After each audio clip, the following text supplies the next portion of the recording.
Item ಯಾವುದೇ ಇರಲಿ try ಮಾಡಿ ಆಚಿ ಚಿಕನ್ ಮಸಾಲಾ. ಆಚಿ ಚಿಕನ್ ಮಸಾಲಾ. ಸಿಎಂ ಪಟ್ಟದ ಬದಲಾವಣೆ ನಿರೀಕ್ಷೆ ಮಾಡಬಹುದಾ ಅಥವಾ ಸಿದ್ದರಾಮಯ್ಯನವರ ಕನಸಿದೆಯಲ್ಲ ಸಂಪುಟಕ್ಕೆ ಸರ್ಜರಿ ಅಂತ ಅದಕ್ಕೆ ಅಸ್ತು ಅನ್ನತಾ ಕಾಂಗ್ರೆಸ್ ಹೈಕಮಾಂಡ್ ಅಂತ ಡೀಟೇಲ್ಸ್ ಅನ್ನ ಕೊಡೋದಾದ್ರೆ ಶ್ರುತಿ, ಕಳೆದ 6 ತಿಂಗಳಿಂದಲೂ ಕೂಡ ರಾಜ್ಯ ಕಾಂಗ್ರೆಸ್ ರಾಜಕಾರಣದಲ್ಲಿ ಹೆಚ್ಚು ಚರ್ಚೆ ಆಗ್ತಾ ಇರೋದು ಆಡಳಿತಕ್ಕಿಂತಲೂ ಕೂಡ ಹೆಚ್ಚು ಚರ್ಚೆ ಆಗ್ತಾ ಇದ್ದದ್ದು ನಾಯಕತ್ವ ಬದಲಾವಣೆ ವಿಚಾರ. ಒಂದು ಕಡೆ ಸಿದ್ದರಾಮಯ್ಯ ಅವರ ಬಣದಿಂದ ಸಿದ್ದರಾಮಯ್ಯ ಜಪ ಮಾಡ್ತಾಯಿದ್ರು, ಮತ್ತೊಂದು ಕಡೆ ಡಿ ಕೆ ಶಿವಕುಮಾರ್ ಅವರ ಬಣದಿಂದ 2023ರಲ್ಲಿ ಪಕ್ಷ ಅಧಿಕಾರಕ್ಕೆ ಬರೋದಕ್ಕೆ ಡಿ ಕೆ ಶಿವಕುಮಾರ್ ಅವರ ಪಾತ್ರ ಜಾಸ್ತಿ ಇದೆ. ಹೀಗಾಗಿ ಡಿ ಕೆ ಶಿವಕುಮಾರ್ ಅವರು ಇದೇ ಅವಧಿಯಲ್ಲಿ ಮುಖ್ಯಮಂತ್ರಿ ಆಗಬೇಕು, ಆದಷ್ಟು ಬೇಗ ಕಾಂಗ್ರೆಸ್ ಹೈಕಮಾಂಡ ಈ ಗೊಂದಲಗಳಿಗೆ ತೆರೆ ಎಳಿಬೇಕು ಅನ್ನುವಂಥ ಒಂದು ರೀತಿಯಲ್ಲಿ ಬಹಿರಂಗವಾದಂಥ ಒಂದು ಹೇಳಿಕೆಗಳನ್ನು ಡಿ ಕೆ ಶಿವಕುಮಾರ್ ಅವರ ಬಣದವರು ಕೊಡ್ತಲೇ ಬಂದರು. ಆದರೆ ಕಾಂಗ್ರೆಸ್ ಹೈಕಮಾಂಡ ಯಾವ ಕ್ಷಣದಲ್ಲಿ ಬೇಕಿದ್ರೂ ಕೂಡ ಬುಲಾವ್ ಕೊಡ್ಬೋದು ಅನ್ನುವಂಥ ಒಂದು ಲೆಕ್ಕಾಚಾರದಲ್ಲಿ ಸಿದ್ದರಾಮಯ್ಯ ಅವರು ಕೂಡ ಇದ್ದರು, ಅದೇ ರೀತಿ ಡಿ ಕೆ ಶಿವಕುಮಾರ್ ಅವರು ಕೂಡ ಇದ್ದರು.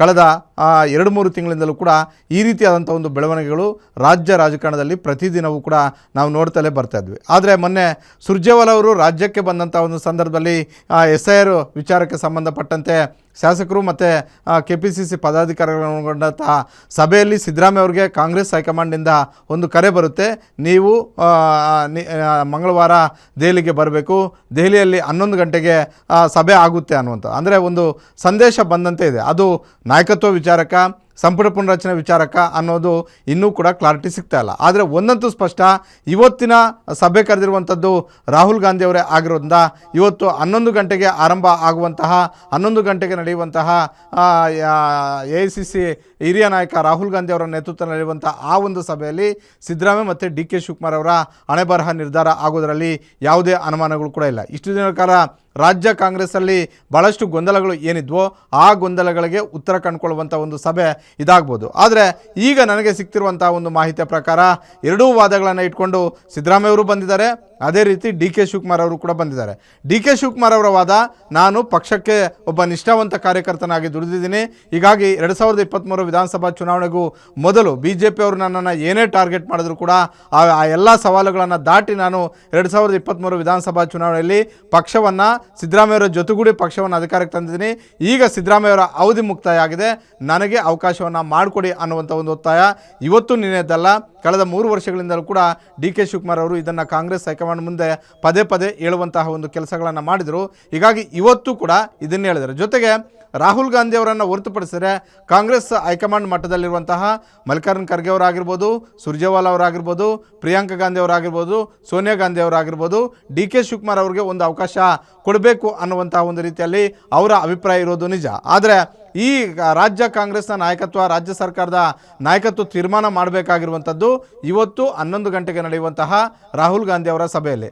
ರಾಹುಲ್ ಗಾಂಧಿ ಅವರು ಒಂದು ವೇಳೆ ಒಪ್ಕೊಂಡಿದ್ದೆ ಆದರೆ ಬಹುತೇಕ ಈ ಎಲ್ಲ ಗೊಂದಲಗಳು ಕೂಡ ಇವತ್ತು ತೆರೆ ಬೀಳುತ್ತೆ. ಡಿ ಕೆ ಶಿವಕುಮಾರ್ ಅವ್ರಿಗೆ ಯಾವುದೇ ಕ್ಷಣದಲ್ಲೂ ಕೂಡ ಆ ಒಂದು ಸ್ಥಾನ ಸಿಗೋದರಲ್ಲಿ ಯಾವುದೇ ಅನುಮಾನ ಇಲ್ಲ ಅನ್ನುವಂಥ ಒಂದು ಮಾಹಿತಿ ದೆಹಲಿಯ ಮೂಲಗಳಿಂದ ಸಿಗ್ತಾ ಇದೆ. ಇದು ರಾಹುಲ್ ಗಾಂಧಿ ಅವರು ಒಪ್ಕೊಂಡ್ರೆ ಮಾತ್ರ, ನಾವು ಪದೇ ಪದೇ ಇದನ್ನು ಹೇಳ್ತಾ ಇದ್ದೇವೆ. ಮತ್ತೊಂದು ಕಡೆ ಸಿದ್ದರಾಮಯ್ಯ ಅವರು ಕೂಡ ರೆಡಿಯಾಗಿ ಹೋಗಿದ್ದಾರೆ. ಸಿದ್ದರಾಮಯ್ಯ ಅವರು ಕೂಡ ಭಾಳಷ್ಟು ಲೆಕ್ಕಾಚಾರಗಳನ್ನು ಇಟ್ಕೊಂಡು ಹೋಗಿದ್ದಾರೆ.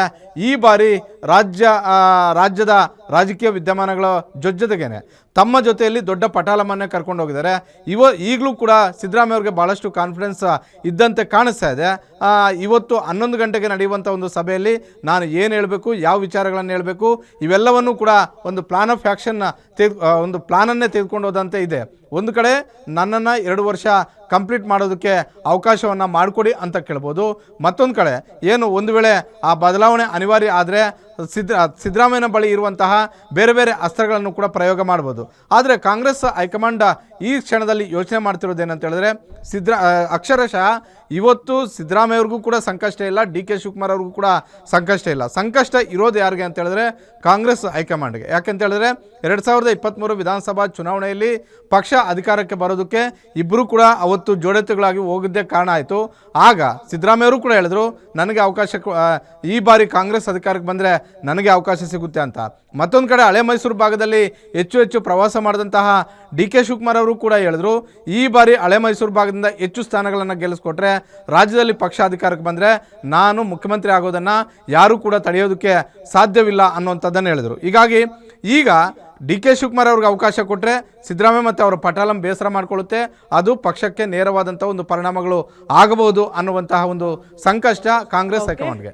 ಒಂದು ವೇಳೆ ಸಿದ್ದರಾಮಯ್ಯ ಅವರನ್ನು ನೀವು ಇನ್ನಷ್ಟು ದಿನಗಳ ಕಾಲ ಮುಂದುವರಿರಿ ಅಂತ ಹೇಳಿದ್ದೆ, ಆದರೆ ಡಿ ಕೆ ಶಿವಕುಮಾರ್ ಹಾಗೂ ಅವರ ಟೀಮ್ ಏನು ಮಾಡುತ್ತೆ ಅಂತ ಇಷ್ಟು ದಿನಗಳ ಕಾಲ ಭಾಳಷ್ಟು ಸಹನೆಯಿಂದ ಇದ್ದೀವಿ ಅನ್ನುವಂಥದ್ದನ್ನು ಪರೋಕ್ಷವಾಗಿ ಆಗಿಂದಾಗೆ ಮಾಧ್ಯಮಗಳ ಮುಂದೆ ಡಿ ಕೆ ಸುರೇಶ್ ಸೇರಿದಂತೆ ಡಿ ಕೆ ಶಿವಕುಮಾರ್ ಅವರನ್ನು ಒಂದಷ್ಟು ಜನ ಶಾಸಕರು ಕೂಡ ಹೇಳ್ತಾ ಇದ್ದಾರೆ. ಹೀಗಾಗಿ ಇವತ್ತು 11 ಗಂಟೆಗೆ ನಡೆಯುವಂತಹ ಸಭೆಯಲ್ಲಿ ಸಿದ್ದರಾಮಯ್ಯ ಅವರು ಏನು ವಾದವನ್ನು ಹೇಳ್ತಾರೆ, ಡಿ ಕೆ ಶಿವಕುಮಾರ್ ಅವರು ಯಾವ ವಾದವನ್ನು ಮಂಡಿಸ್ತಾರೆ, ಇವೆಲ್ಲವನ್ನು ಕೂಡ ಕೂಲಂಕುಷವಾಗಿ ಪರಿಗಣಿಸಿ ಅಂತಿಮವಾಗಿ ರಾಹುಲ್ ಗಾಂಧಿ ಅವರು ಏನು ತೀರ್ಮಾನವನ್ನು ತೆಗೆದುಕೊಳ್ತಾರೆ ಅನ್ನೋದರ ಮೇಲೆ ಇವತ್ತಿನ ಒಂದು ಡೆವಲಪ್ಮೆಂಟ್ ನಿಂತಿದೆ. ಒಟ್ಟಾರೆ ಕಳೆದ 6 ತಿಂಗಳಿಂದ ಏನು ಅಗ್ಗಜಗ್ಗಾಟ ರಾಜ್ಯದಲ್ಲಿ ಆಗ್ತಿತ್ತು, ಆ ಎಲ್ಲ ಗೊಂದಲಗಳಿಗೂ ಕೂಡ ಇವತ್ತು ತೆರೆ ಇಳುವಂಥ ಒಂದು ಕೆಲಸ ಆಗುತ್ತೆ. ಆದರೆ ಸಿದ್ದರಾಮಯ್ಯ ಮತ್ತು ಡಿ ಕೆ ಶಿವಕುಮಾರ್ ನಡುವೆ ನಡೀತಾ ಇರುವಂಥ ಈ ಅಗ್ಗಜಗ್ಗಾಟದ ನಡುವೆ ಒಂದಷ್ಟು ರಾಜಕೀಯ ಲಾಭವನ್ನು ಪಡ್ಕೊಳ್ಳೋದಕ್ಕೆ ಬೇರೆ ಬೇರೆಯವರು ಕೂಡ ಪ್ರಯತ್ನ ಮಾಡ್ತಾ ಇರೋದು ನಿಜ. ಅದು ನಾನು ತಪ್ಪು ಅಂತಾನೂ ಹೇಳೋದಿಲ್ಲ. ಅವರು ಕೂಡ ಆಕಾಂಕ್ಷಿಗಳಾಗಿದ್ದಾರೆ, ಸಿಎಂ ರೇಸಲ್ಲಿದ್ದಾರೆ. ಫೈನ್ ಮಾರುತಿ, ನೀವೇ ಹೇಳಿದಂಗೆ ಇಬ್ಬರು ನಾಯಕರಲ್ಲಿ ಯಾರ ಕೈ ಮೇಲಾಗುತ್ತೆ ಕಾದ್ ನೋಡೋಣ. ವಾಪಸ್ ಬರ್ತೀನಿ, ಮತ್ತಷ್ಟು ಡೀಟೇಲ್ಸ್ ಅನ್ನ ಪಡ್ಕೊಳ್ತೀನಿ. ಮೇಜರ್ ಅಪ್ಡೇಟ್ ಇದೆ. ಕುರ್ಚಿ ಬದಲಾವಣೆಗೆ ಸುತಾರಾಮ್ ಒಪ್ಕೊಂಡಿಲ್ವಂತೆ ಸಿಎಂ ಸಿದ್ದರಾಮಯ್ಯ. ಈಗ ತಾನೇ ನಮ್ಮ ಪೊಲಿಟಿಕಲ್ ಬ್ಯೂರೋ ಹೆಡ್ ಹೇಳ್ತಾ ಇದ್ರು ಮಾರುತಿ ಅವರು, ಸಿದ್ದರಾಮಯ್ಯನವರ ಕಾನ್ಫಿಡೆನ್ಸ್ ಲೆವೆಲ್ ನೋಡಿದ್ರೆ ಎಲ್ಲೂ ಕೂಡ ಕಡಿಮೆ ಆದಂಗೆ ಕಾಣಿಸಲ್ಲ ಅಂತ. ಆಡಳಿತ ಚೆನ್ನಾಗಿ ನಡೀತಾ ಇದೆ, 2 ವರ್ಷ ನಾನೇ ಸಿಎಂ ಆಗಿರ್ತೀನಿ ಅನ್ನುವಂಥ ವಿಶ್ವಾಸದಲ್ಲಿದ್ದಾರೆ ಸಿದ್ದರಾಮಯ್ಯ ಅಂತ. ಈಗ ನನ್ನನ್ನ ಬದಲಾಯಿಸಿದ್ರೆ ಪಕ್ಷಕ್ಕೆ ಅತಿ ದೊಡ್ಡ ಡ್ಯಾಮೇಜ್ ಆಗೋದು ಪಕ್ಕ ಅನ್ನುವಂಥ ವಿಶ್ವಾಸದಲ್ಲಿ ಸಿದ್ದರಾಮಯ್ಯನವರು ಇನ್ನುಳಿದ 2 ವರ್ಷ ನನ್ನನ್ನೇ ಸಿಎಂ ಆಗಿ ಮುಂದುವರಿಸಿ ಅಂತ ವರಿಷ್ಠರ ಮುಂದೆ ಕೇಳೋ ಸಾಧ್ಯತೆ ಇದೆ. ಮುಂದಿನ ಚುನಾವಣೆಗೆ 125ಕ್ಕೂ ಹೆಚ್ಚು ಸ್ಥಾನ ತರೋ ರೀತಿಯಲ್ಲಿ ಮಾಡ್ತೀನಿ ಅನ್ನುವಂಥ ಆಶ್ವಾಸನೆ ಕೊಡುವ ಸಾಧ್ಯತೆ ಇದೆ. ಈಗ ನಾಯಕತ್ವ ಬದಲಾಯಿಸಿದ್ರೆ ಅಹಿಂದ ಸಮುದಾಯ ದೂರ ಆಗಿಬಿಡುತ್ತೆ, ಅದು ಪಕ್ಷಕ್ಕೆ ಡ್ಯಾಮೇಜ್. ಇದು ಪಕ್ಷದ ಮೇಲೆ ದೊಡ್ಡ ಪರಿಣಾಮ ಬೀರುತ್ತೆ ಮುಂಬರುವ ಚುನಾವಣೆಯಲ್ಲಿ. ಹಂಗಾಗೋದು ಬೇಡ. ಪಕ್ಷಕ್ಕಾಗಿ ನಾನು ಕೆಲಸ ಮಾಡಿದ್ದೀನಿ, ಬಟ್ ಮುಂದಿನ ಬಾರಿ ಡಿ ಕೆ ಶಿವಕುಮಾರ್ ಅವ್ರಿಗೊಂದು ಅವಕಾಶ ಮಾಡಿಕೊಡಿ, ಪಕ್ಷ ಅಧಿಕಾರಕ್ಕೆ ತರುವ ಜವಾಬ್ದಾರಿ ನಂದು ಅಂತ ವರಿಷ್ಠರ ಮುಂದೆ ಸಿದ್ದರಾಮಯ್ಯನವರು ಕನ್ವಿನ್ಸ್ ಮಾಡಬಹುದು. ಆ ಕಾರಣಕ್ಕೆ ಸಿದ್ದರಾಮಯ್ಯನವರು ನೀವು ದೆಹಲಿಗೆ ಹೋಗುವಾಗ ಏರ್ಪೋರ್ಟ್ ಇಂದ ಹಿಡ್ಕೊಂಡು ಫ್ಲೈಟ್ ಹತ್ತೋ ತನಕ ಅವರ ಕಾನ್ಫಿಡೆನ್ಸ್ ಲೆವೆಲ್ ಎಲ್ಲೂ ಕೂಡ ಕುಗ್ದಂಗೆ ಕಾಣಿಸ್ಲೇ ಇಲ್ಲ. ಬಹಳ ಕಾನ್ಫಿಡೆನ್ಸ್ ಅಲ್ಲಿದ್ದಾರೆ. ಪಕ್ಷಕ್ಕೆ ಗೊತ್ತು, ನಾನೊಬ್ಬ ಮಾಸ್ ಲೀಡರ್, ನನ್ನನ್ನು ಮುಂದುವರಿಸಲೇಬೇಕು, ಕೆಳಗಿಳಿಸಿದ್ರೆ ಆಗುವಂತಹ ಡ್ಯಾಮೇಜ್ಗಳೇನು ಇದೆಲ್ಲವೂ ಕೂಡ ವರಿಷ್ಠರಿಗೆ ಗೊತ್ತು. ಅದನ್ನೇ ನಾನು ಕನ್ವಿನ್ಸ್ ಮಾಡಿ ಪೂರ್ಣಾವಧಿಯ ಸಿಎಂ ನಾನೇ ಆಗಿರ್ತೀನಿ ಅನ್ನುವಂತಹ ವಿಶ್ವಾಸದಲ್ಲೇ ಫ್ಲೈಟ್ ಹತ್ತು ಹೋಗಿದ್ದಾರೆ. ಹಂಗಾಗಿ ದೆಹಲಿಯಲ್ಲೂ ಕೂಡ ವರಿಷ್ಠರನ್ನ ಭೇಟಿಯಾದಾಗ ಇದೇ ವಿಚಾರಗಳನ್ನ ಪ್ರಸ್ತಾಪ ಮಾಡಿ ಕನ್ವಿನ್ಸ್ ಮಾಡೋ ಸಾಧ್ಯತೆಗಳು ದಟ್ಟವಾಗಿದೆ. ಅಲ್ಲಿಗೆ ಅವರ ಆಸೆ ಇದೆಯಲ್ಲ, ಸಂಪುಟಕ್ಕೆ ಮೇಜರ್ ಸರ್ಜರಿ ಆಗಬೇಕು ಅಂತ, ಅದಕ್ಕೆ ಗ್ರೀನ್ ಸಿಗ್ನಲ್ ತಗೊಂಡ್ ಬರ್ತಾರಾ? ಇದು ಕುತೂಹಲ ಇರೋದು.